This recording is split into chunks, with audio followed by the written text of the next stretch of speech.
Hi everyone, welcome back and thank you for checking this video out. Today we are taking a look at something that is quite unique and fun to use. This is the Pittsburgh Lifeforms Percussion Sequencer. It's a really cute looking module from Pittsburgh Modular. I mean, look at it. Isn't it cute? Silver, shiny theme, chunky knobs, touch sensors. It has something to do with percussive sounds, and we love percussive sounds, but not only percussive sounds, and it is only 24 HPs. Well, of course 24 HPs is 24 HPs, but if I think about what's on this panel, then 24 HPs doesn't feel like too big, because as you have fairly big hands and I can easily hit these pads, buttons, touch sensors, whatever you want to call them, and there is 16 of them. If it had been bigger, of course, you would have had fewer, or you need a bigger panel. There is nice, clicky, dedicated buttons. There is some function button, but it's only for a couple of things that you use less often. 14 connections, 5 of these nice chunky knobs. And then when we look at what it can do, yeah, I think you will agree with me that if you use this for a while, you realize that it's a versatile module, and 24 HPs feels just right. I bought this module some time ago, and so far I have been having fun with it. So let's see what it can do. Oh, wait. Sorry guys. Mr. Blue is messaging me. He said he was going to come over and help out with this review, but he didn't show up yet. Let's make sure he's okay. Hang on.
Oh dear.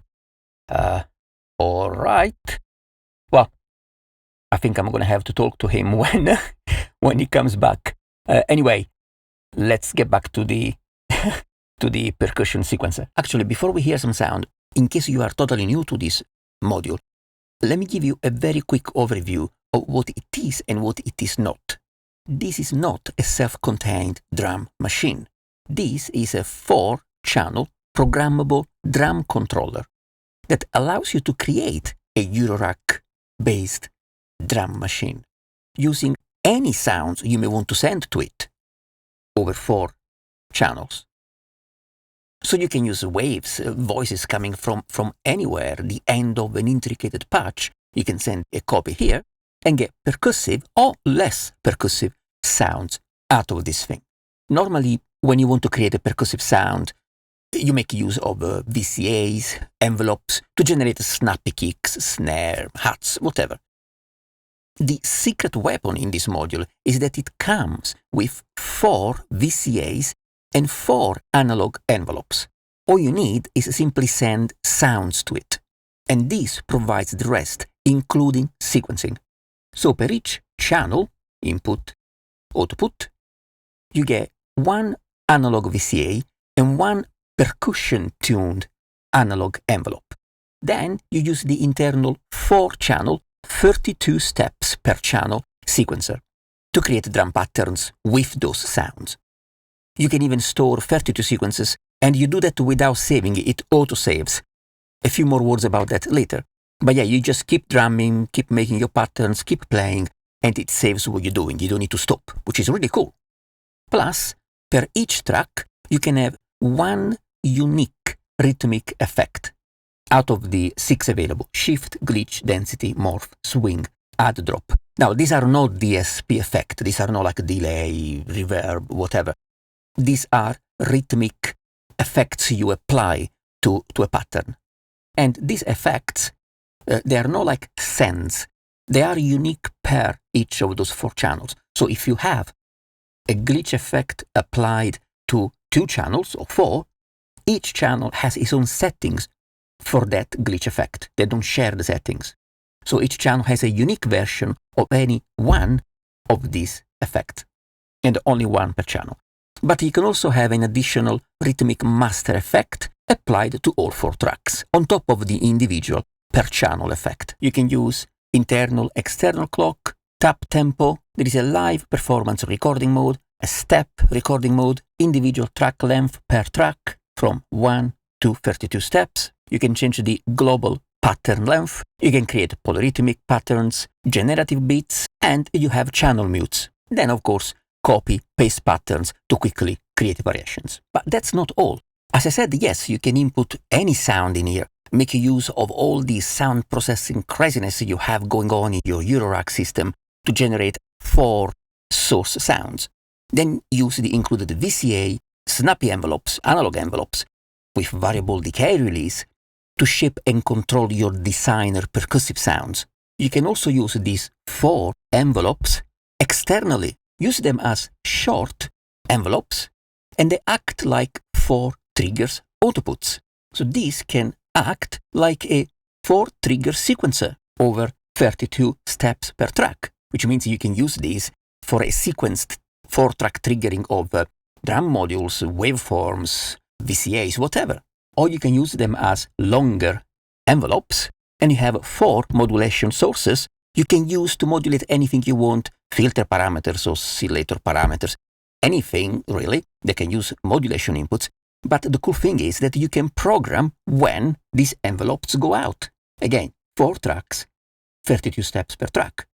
So it becomes an envelope sequencer. So you can see how this can be a lot of fun. And to top it all up, there are 4 individual outputs and a mix output. So you can have all 4 drum sounds coming out of one channel, or take them out individually. If you plug something into any of these channels, that specific channel is taken out from here. So you could have a kick on its own and the other 3 as a mix out, or any combination that works for the specific needs at that moment. Okay, people, you know what time it is now. It's time to get our hands dirty with some simple example. Okay, let's do an example with some simple analog percussive sound. I'm going to take the noise output from the Doppler A118 noise random voltage mode. You're just getting the colored noise output, passing it through a filter to get the higher portion of the noise in terms of frequency range. And I'm going to send the output of channel 2 to the mixer. So I have a noise coming in and going through the VCA, through the envelope, and the noise coming out. And this is our noise sound. Let's pull this to 0.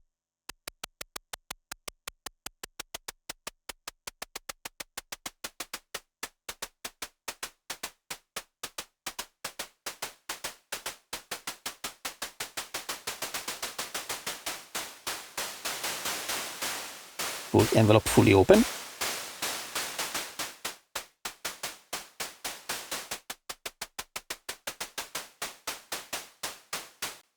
So let's leave it here. This is hot. Okay. Then I'm going to take actually more noise from the same Doppler module, but this time is the white noise going straight into channel 3. And I'm going to send channel 3 to the mixer. This is an unfiltered white noise. So we can use it as a snare.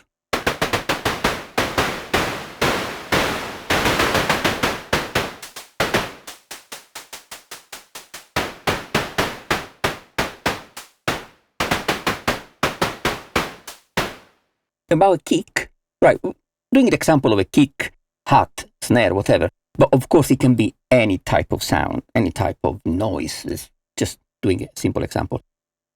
Now for the kick, I can use one of the internal envelopes as a kick because they are quite snappy. So indeed, if we just plug the output of the envelope into the, you see, I'm not using any channel, I'm not going in anywhere, I'm just taking the actual envelope output from channel 1. When I trigger it,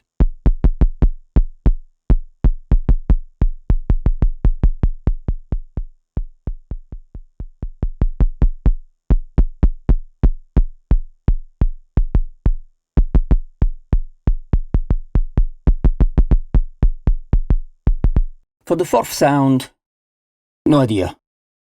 Whatever jumps, okay, square wave from the double helix oscillator from Pittsburgh, so we use one of their oscillator. Okay, this is just a square output from the secondary oscillator of the double helix oscillator. I'm going to put it straight into channel 4, so we get some kind of pitched sound. And I'm going to send that output to the mixer. And this is number 4. So you see, it doesn't have to be a short percussive sound. It can be any sound. You know, you could send this square to an envelope. You know, this could be the end of a patch. You may even have a slower attack or whatever, but I'm just sending it straight here. And here we have kick, hat, snare, and a sound.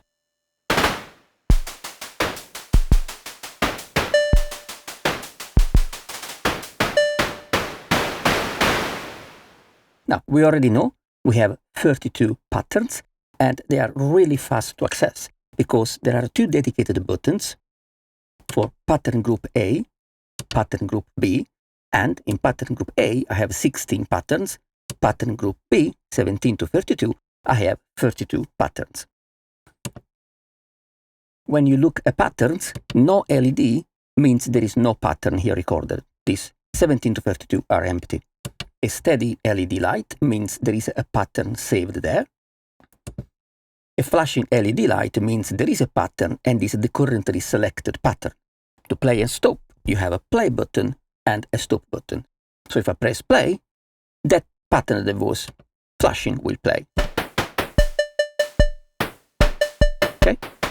To stop it, press stop. Play. To change tempo with the internal clock, tap the clock.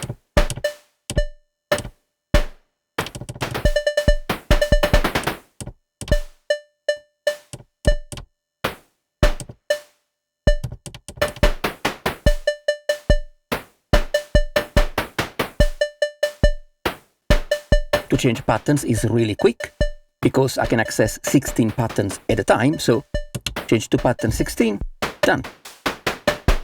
And it changes when the current pattern ends playing. So if the current pattern is 32 steps, it will play to the end and then changes to the one that I just cued.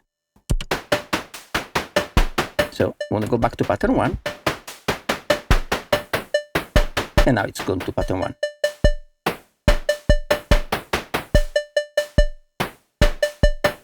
So it's very easy. Direct access to 2 group of patterns. You simply tap the pattern you want. You play, you stop, you cue the next pattern, and it kicks in when the current pattern finishes playing. Nothing complicated. So now let's have a look at a couple more things, at a different type of simple pattern. As I said, it doesn't have to be just percussive sounds, so I got something that I can extend into a non-percussive sound. Let's hit play, and you cannot hear anything because I have the mute enabled. So I can show you how the mute works. To mute is straightforward. You hit mute, and then you choose which track you want to mute or play.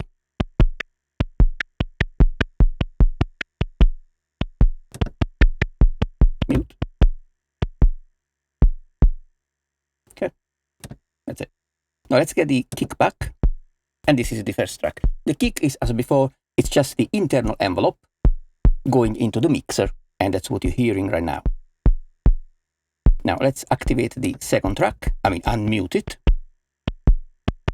What's coming into the second track?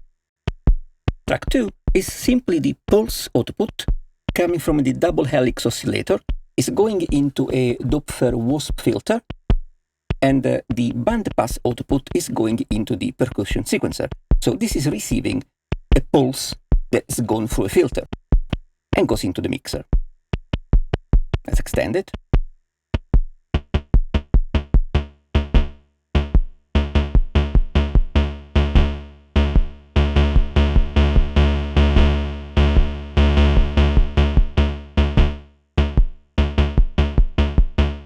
Let's unmute track 3.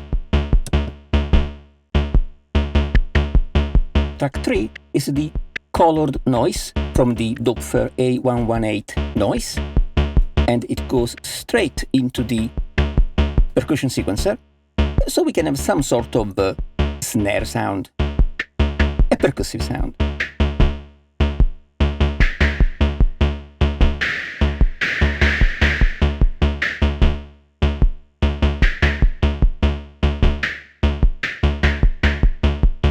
Let's unmute track 4.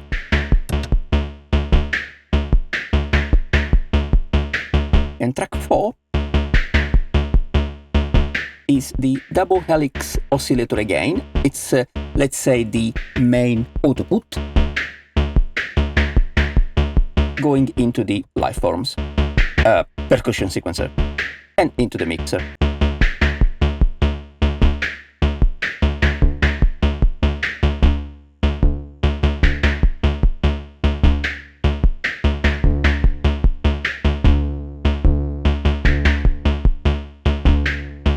Okay, as I mentioned before, you can use the envelopes outputs externally anytime. Now we're using the first envelope just to output this kick sound, but as an example, let's do something to input to the third channel, and I'm going to take actually his own envelope, the envelope 3, and I'm going to send it to the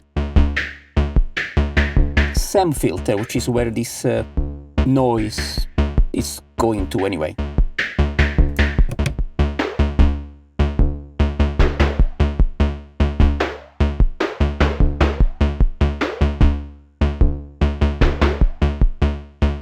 So not only I'm using the internal VCA envelope decay control to create the percussive or less percussive sound I want, but I can also add modification, modulation to the patch, to that specific track.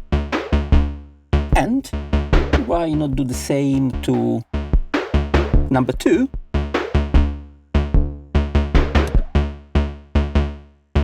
This is track 2. Let's take envelope 2 and send it to the Wasp filter CV2 input.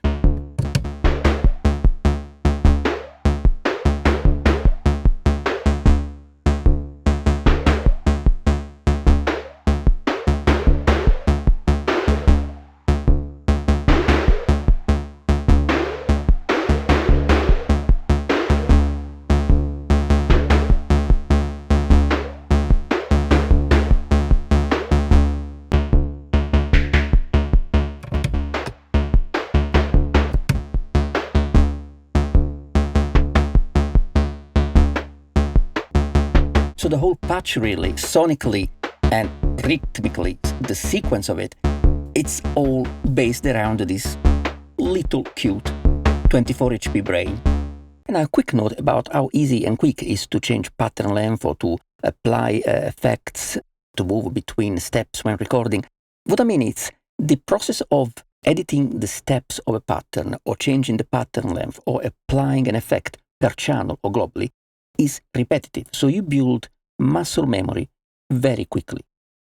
You spend half an hour with it, you know your way around it. Also because, I mean, you can see there is no menus, it's dedicated buttons, you just do whatever you need to do.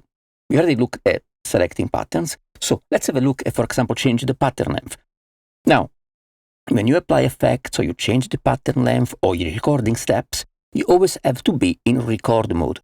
So it's easy to remember. I'm going to do something to this pattern, hit record, and you see that the play LED is flashing. And actually, let's play it so we can hear the changes as we apply them.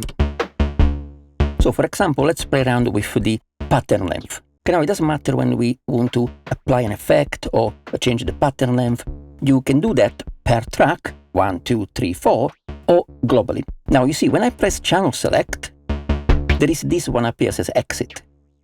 So if I press channel select and then I choose exit instead any of the individual tracks, because I'm not choosing any track, it means I'm choosing global setting.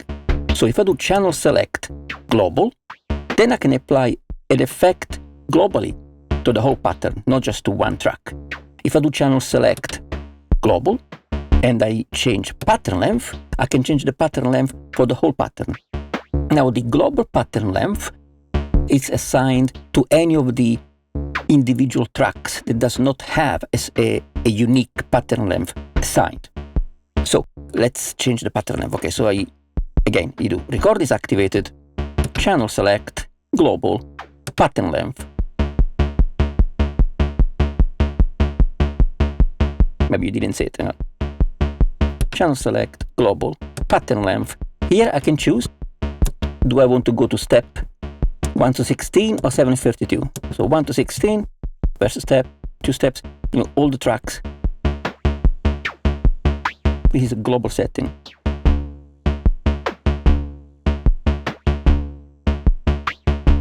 If you want to change the pattern length to any of the steps between 17 and 32, same thing.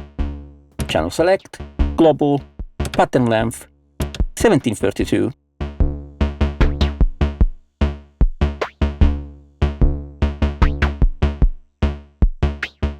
Now let's change pattern length for individual tracks, right? So it's already in record mode because the play is actually flashing, it's not a steady light. So it's same thing again. Channel select, first channel, pattern length. Oh, I'm on 1732, so actually let's change it to this. So now track 1, the kick, it's repeating step 1. Channel select, kick, pattern length.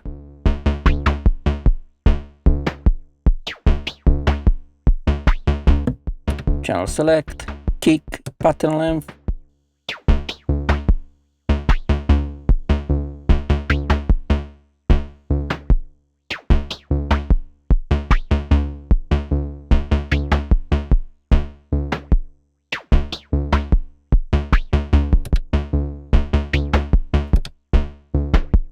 Now let's change track 2.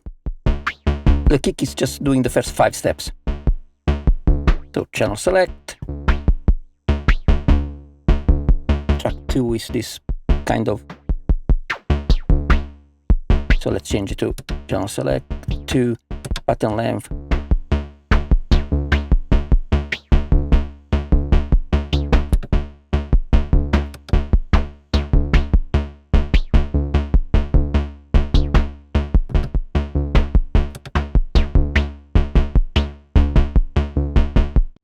Now, let's do the same for track 3. Channel select, track 3, pattern length.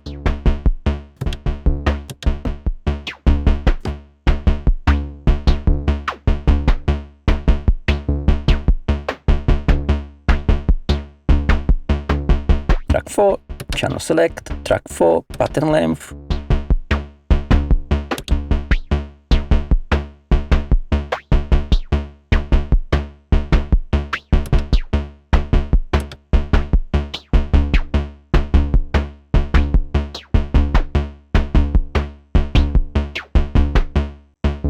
Now you see, I don't know if I mentioned this before, the sequencer switches between 16 and the second set of, the pattern 1 to 16, 17 to 32. So you know what you're looking at. But you can also manually change. You know, if you just want to see a specific section, you just do that. And that works also for directory for step recording. Channel select, kick, and these are the steps for second set of 16 or the first 16 step.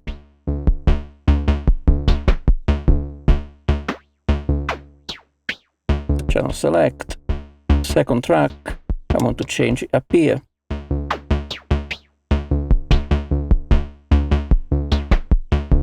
So we'll get there. 16. That's how you do step recording. You just let it play if you want to hear it, select which track you want to do step recording for, and just input the steps you want.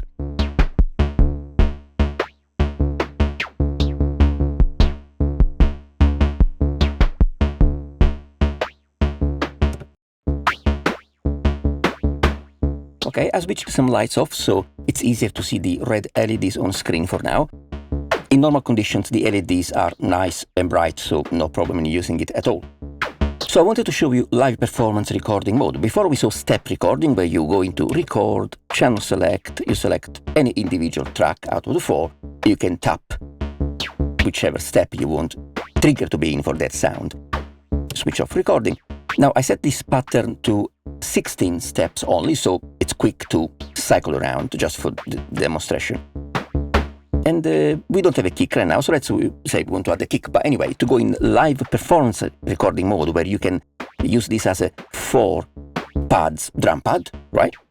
All 4 tracks at the same time. You go into record, channel select, don't choose any, just exit. Because I didn't choose any individual track, it means I want to record all the tracks at the same time. So I'm in recording mode because the play LED is flashing. Channel select, none, which means global. And I just type any of these 4 tracks whenever you want the trigger to play.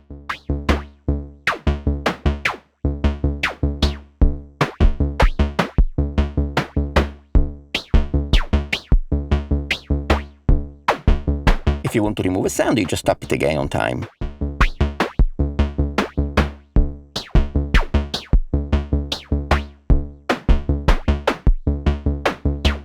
Yeah, there you go. If you have a more complex pattern, right, they get quantized to the nearest bit.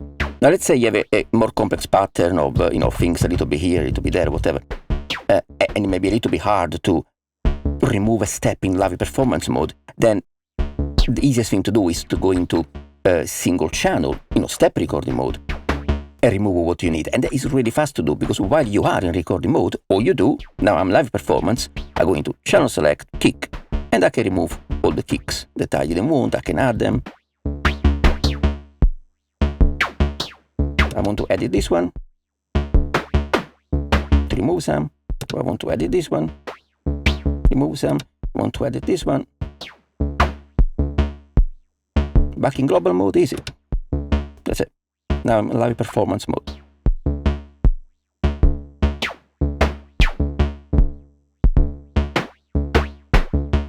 And that's it.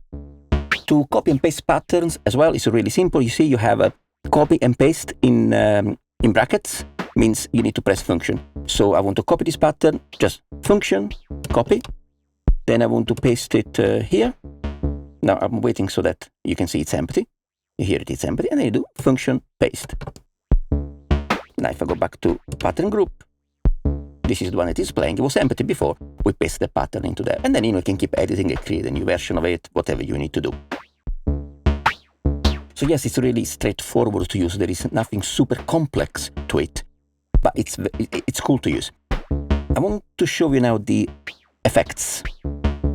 Okay, now we're going to have a look at the rhythmic effects, glitch, shift, morph, etc., that we can apply to individual tracks or to all 4 tracks at the same time. But I also wanted to show you something else at the same time. I mentioned at the beginning of the video, you can send audio sources into the input and go through the VCA envelope and come out, but you can also use the envelopes in a tight setting so that the envelopes acts purely as triggers, and you can use this trigger sequence external modules. So I just wanted to show you these other options where I'm not using the internal audio chain. I'm simply using channel 1. Not channel 1. I'm using the envelope from channel 1, closed, tight, to trigger the mutant bass drum. Then I'm using the second envelope, tight as a trigger, to trigger sequence the mutant snare. I'm doing the same with envelope 3, this one. I'm sending it to the branches so I can get two randomly alternating triggers for the closed hat and the open hat on the Analog Solutions HH88 dual hat. The two outputs, closed and open hats, are going into a mixer. It's the Maleco Mix 4. And the output of these two hats goes into the Doppler A136 distortion wave shaper to tweak the sound of the hats a little bit. So the two hats go into the mixer. And we have kick, snare, hats trigger sequenced by the Percussion Sequencer. Now, the fourth channel instead, I'm not using the envelope, I'm actually using square wave from the double helix oscillator, from the secondary oscillator. Square wave that goes into the Doppler wasp filter, which actually, sorry, it's out of view. Then out of the wasp filter back into the Percussion Sequencer. So channel 4 is processing the audio. Square wave, filter, back in here, and sequenced from here into the mixer. So let's hear a moment before we go to look at the effects. Let's mute actually the 4 tracks. See, mute is very easy. Just press mute and mute or unmute.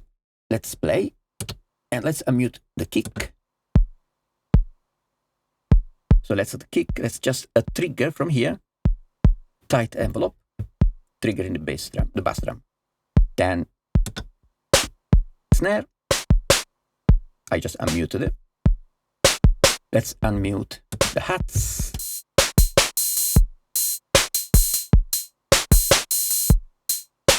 And now I will unmute track 4. And track 4 again, it's not envelopes triggering something else. It's the square wave from the double helix going into VCA envelope here out. And just playing that note. But, okay, I'm using channel 4 to process this square wave. But it does not mean, because envelope 4 is still free, so I can actually use envelope 4 for anything. This is now an envelope that could go anywhere, but I'm going to send it to the 1 volt per octave of the secondary oscillator here.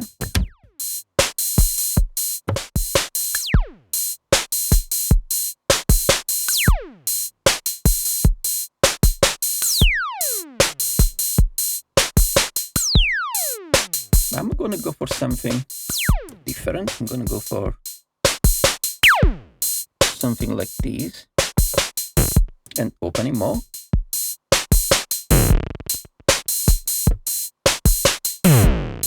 Yeah, there you go. So I'm not only using these to pass the square wave through the VCA and the envelope and sequencing it, I'm also using the free envelope on the same channel, like there have been an envelope from any channel if another one was free, to actually change the pitch as that sound is triggered. Of course, the envelope control would also affect the tightness of the trigger and so on. So, you have to play around with it. Okay. Now, I kept the pattern simple. I'm not going to make it any more complex because if we keep it simple, it will be easier to hear the differences that the individual rhythmic effects will introduce to each track as we check them out. Okay, so let's go and check the effects now. Okay, let's have a look at these effects now, and the pattern is only 16 steps long, so we keep the cycling easy and short. Let's apply an effect to globally to all the tracks at the same time. I guess a good candidate for that would be the swing. So applying effects, again, it's the same process when you want to change a pattern length, go into recording. Muscle memory, it's always the same thing. Record, channel select, global, I want to change the effect, and I want to swing. This will change. See how it goes up and down here? I don't know if you can see the lights with this. Let me switch some light off. Okay, you see? The effect value, it goes from 1 to 8. Is the amount of effect you're applying. So this is 0. So if you want to remove an effect, you just move it back down to 0, or you can tap clear effect.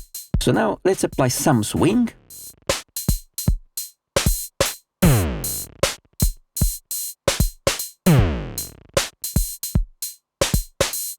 Those 4 lights were flashing because it's telling you you're applying the effect to all 4 tracks at the same time.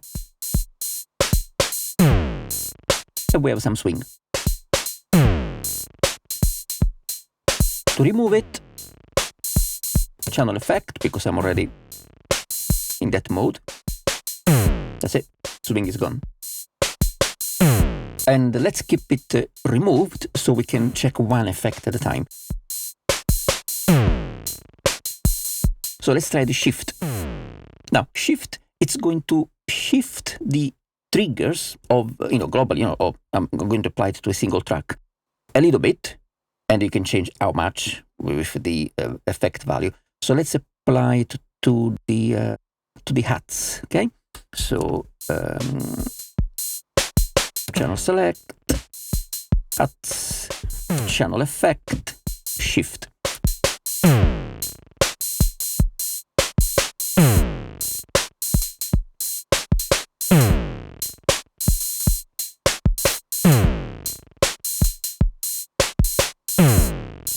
Delayed more.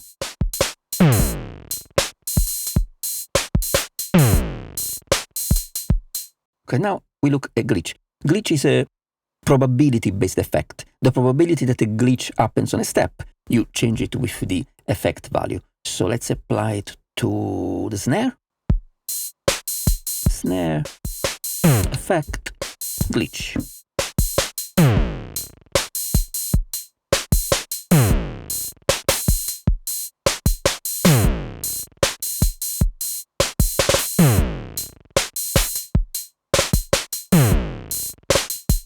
These are my original triggers for the snare, and this, you can hear this glitch. If you want to change how much, the probability that it does happen or not, you can reduce it.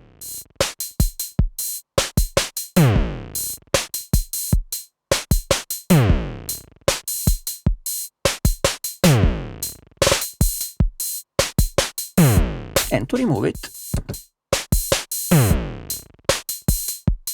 simple. Then we have density, and this is the density of how many triggers we can get for any of the steps. So let's apply to the snare again. Let's start with snare. Density.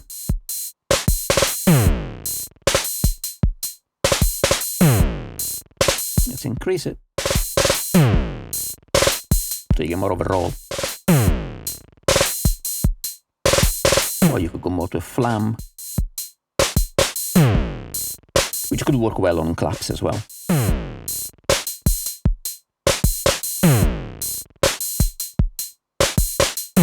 To remove it,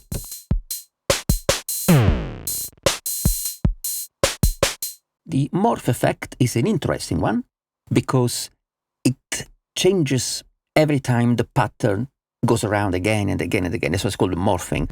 So it is probability based, and with the effect knob you can set the probability that the pattern will morph or not, But it's cool because you could have a simple pattern repeating, but if you apply morph, it changes a little bit every time, so adds variety. Let's try it again on the snare.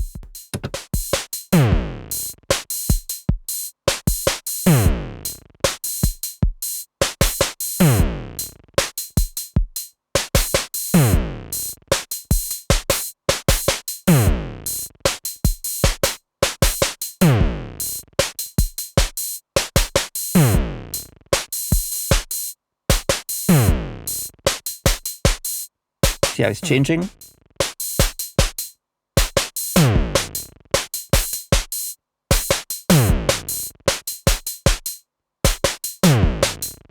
And let's apply it to the sound there as well.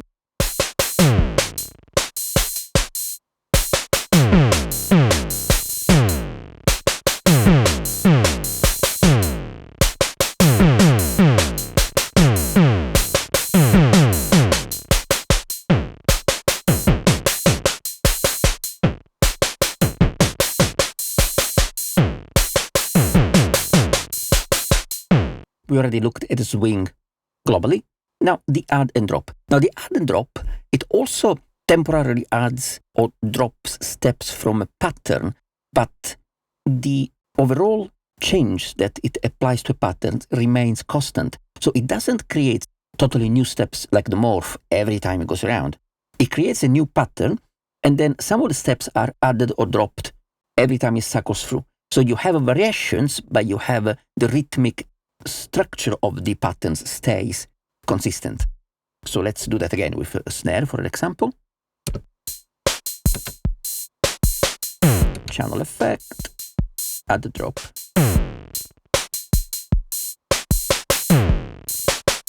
The effect value knob will change the probability that a step will be modified or not. So let's put it here.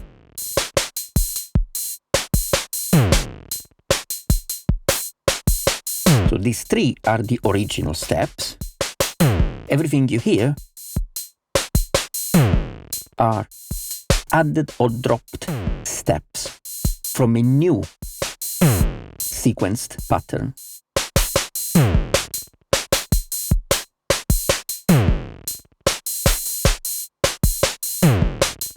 So you do get some variation every time it goes through, but it does not change where those steps are. It just changes which steps plays or it does not play. Just substantially, rhythmically, overall, it's the same pattern, so you can count on it, but you get these steps coming in and out, which is great. You could apply this to the hats.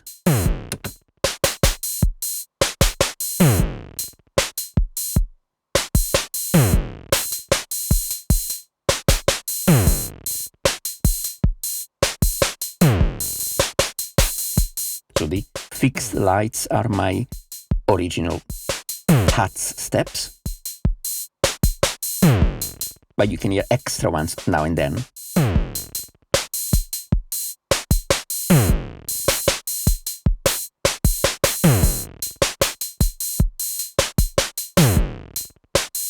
Now let's put it on the kick as well.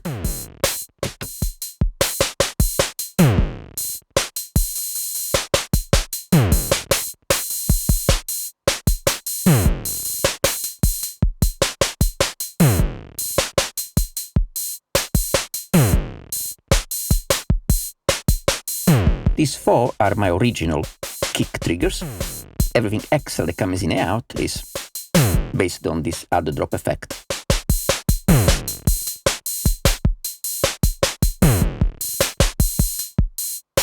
So you see the pattern is not changing too much, where you almost like lose control. Structurally is stable, but there is some variation in triggers, which is, as I said, it's pretty cool.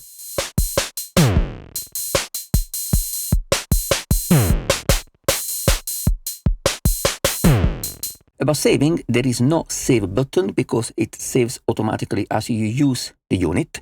Apparently, it saves when you change pattern or when you clear a pattern, function clear, when you paste a pattern, when you stop recording. So as you use it, those normal things you do while creating patterns and playing with it will trigger a save. Remember, this is an audio sequencing device or a trigger sequencer, so you could do other things with it. Again, those envelopes are modulations for you, but you could also have, I don't know, a VCO playing a melody controlled by a CV sequencer, but then it goes in here, you send the audio here, and with a long envelope, you could just hold down, or I mean, you can trigger the envelope, you don't need to hold it down, and sends, and allows the VCO notes, the melody to come through, as long as the envelope is open. So yeah, so you could like momentarily introduce melodic elements. This is just like a temporarily on switch. I mean, it's just another way So in other words, you can do with this anything you can think of doing with a trigger sequencer or an audio or on-off sequencer. A couple more things about the clock. With function clock, you can change clock from internal to external. This is your clock input-output. If you use the internal clock, of course, you can output a clock. And with the internal clock, if you tap the clock, you get tap tempo. You can change tap tempo as you play any moment. We have seen that already. If you set it to external clock, you receive the clock from this input. And tapping, with every tap of the clock, you change the internal subdivision in relation to the external clock. And you can do divided by, of course, 1 divided by 2, 4, 8. No multiplier, just these 4 divisions, 1, 2, 4, 8.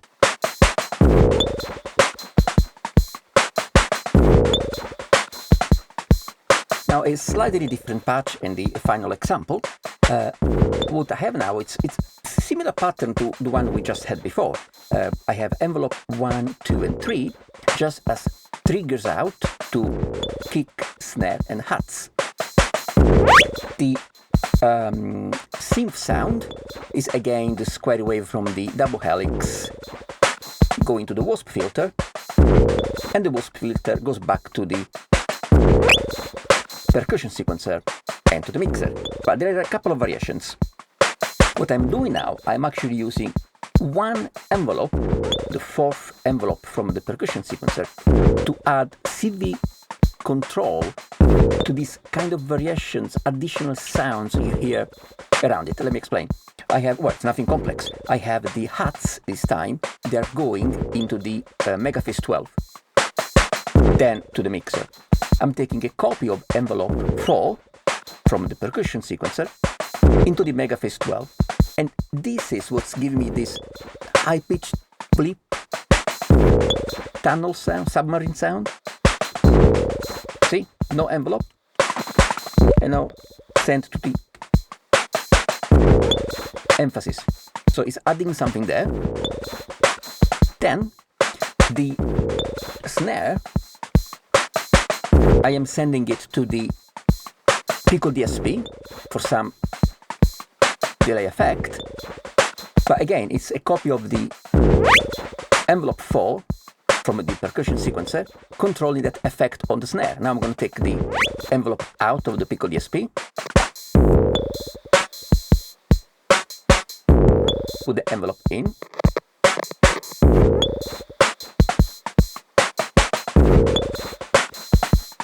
and as before, still that same envelope that is changing a little bit the pitch of the synth sound when it kicks in.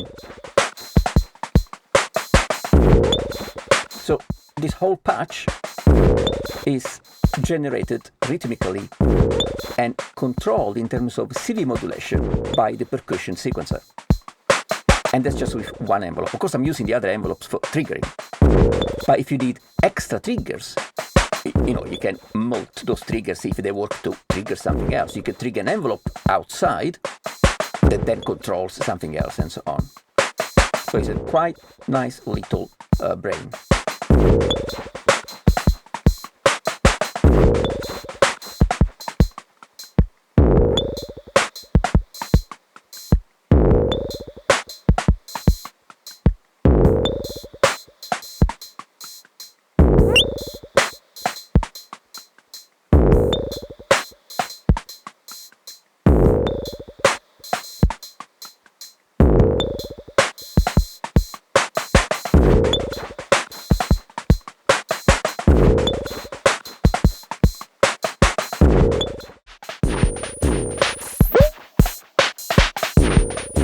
Okay, it's a pretty cool module, and I think we are at the end of this video.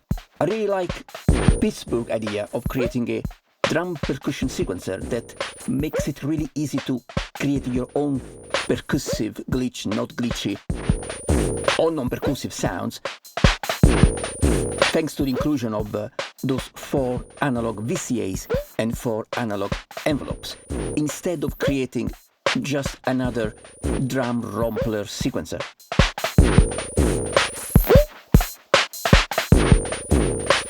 To me, this is like a breath of fresh air. because it's so easy to just plug something in any audio source and make it a percussive sound or a sound effect or a longer sound, extending the envelope with more decay and release. So you add more body, you let more of the tail come through, and you can sequence all of it. So in the end, it's a very creative tool. And what I like most is that I don't need to sacrifice 4 VCAs, 4 envelopes from somewhere else in my modular system. And it's one of the reasons why I'm happy with this size, because there are 4 VCAs and 4 useful envelopes in there, apart of course, the 16 pads, etc.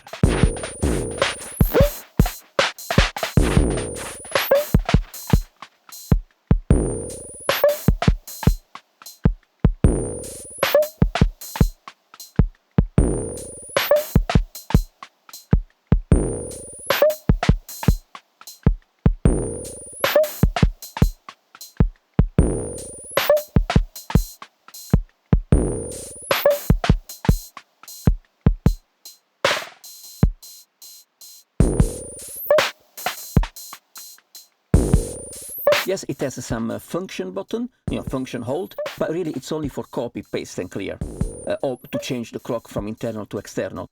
Everything else, it's direct button pushes. They make a lot of sense.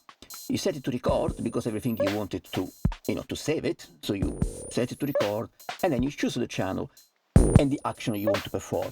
Extend or reduce the pattern length, apply a global effect, tone individual effect, and it's always the same thing. Record, choose channel, action you want to apply. Record, choose channel, action you want to apply. So you do eventually get really, really quick in operating it.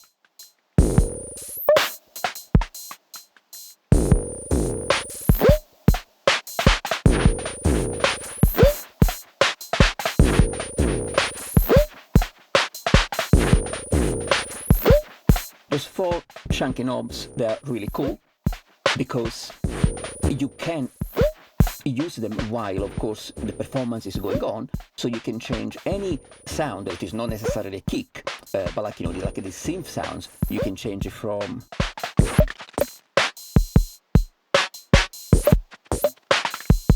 a shorter additional percussive sound to something longer.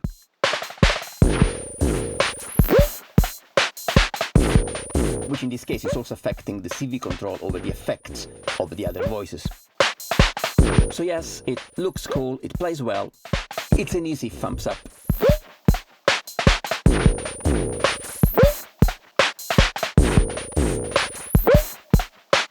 But what do you think? If you have different opinions, just add them to the comments below, or if you have questions, add them to the comments below. I'll do my best to answer them.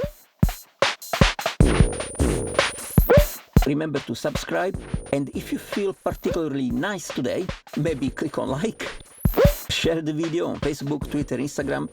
By the way, feel free to connect with me on Instagram, Twitter, the links, Facebook as well. The links are in the description below. So, okay people, thank you for watching, and until next time, happy Euroracking.